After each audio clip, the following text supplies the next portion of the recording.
তখন যৌক্তিকভাবে কোটা সংস্কার হবে সেটা, বা কোটা সংস্কার হতে যাচ্ছে এটা পরিষ্কারভাবে বোঝা যাচ্ছিল, বা আমার কাছে মনে হচ্ছিল যে কোটা সংস্কার হয়তো বা হবে। কিন্তু তারপরে যে ঘটনাগুলো ঘটতে থাকলো, তখন আসলে এমন একটা পরিস্থিতি হলো যে যখন সবাই চাচ্ছে যে আমি একটি স্ট্যাটাস দিই বা আমি পাশে থাকি, তো তখন আসলে পরিবেশটা এমন জায়গায় গিয়েছে যে আমার কাছে মনে হচ্ছিল যে আমি যদি এখন একটা স্ট্যাটাস দিই বা আমি যদি যে কোনো কিছু লিখি, তো সেইটাকে কেন্দ্র করে যদি আরো ম্যাসিভ বা আরো বড় কিছু হয়ে যায়, তা আসলে সেই জিনিসটা সামাল দেওয়ার অ্যাবিলিটি আমার আছে কিনা। তো সবকিছু মিলিয়ে আসলে ঘটনাগুলো এত দ্রুত ঘটেছে, তো আমার পক্ষে সম্ভব হয়নি, তবে আমি চেষ্টা করিনি সেটা না। এবং আরেকটি বিষয় যে আমি যদি কথা মানে আমি যদি স্ট্যাটাসের ভিতরে সীমাবদ্ধ থাকতে চাইনি, এটা সত্যি কথা।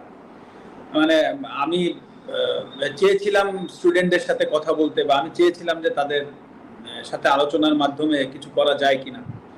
হ্যাঁ, কারণ আমি যদি একটা স্ট্যাটাস দিতাম, তাতে করে যা কিছু ঘটেছে, যা কিছু হয়েছে, তার তার থেকে কম হতো না। বরঞ্চ আমার সার্বিকভাবে আমার যে ভয়টা কাজ করছিল যে আমার স্ট্যাটাসের কারণে বা আমার কোনো একটা ভুল পদক্ষেপের কারণে যদি জিনিসটা আরো বড় হয়ে যায়, তখন সেটা সামাল দেওয়ার আমার ক্ষমতা আছে কিনা। মাশরাফি ভাই, আপনি বলছিলেন যে আপনি আরো কিছু এটা এটা তো আমার নিজস্ব ব্যাপার, এই কষ্টটা আমার থেকে যাবে। আর কিছু কিছু বিষয় আছে, সবকিছু বলার বিষয় না, কথা বলার বিষয় না।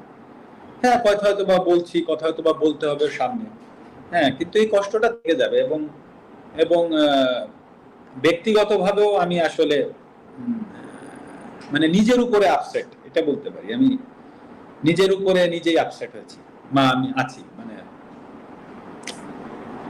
নিজের নিজের কথাই চিন্তা করছি যে আমি নিজেই আপসেট আর কি, এবং সেটা নিজের উপর আর কি।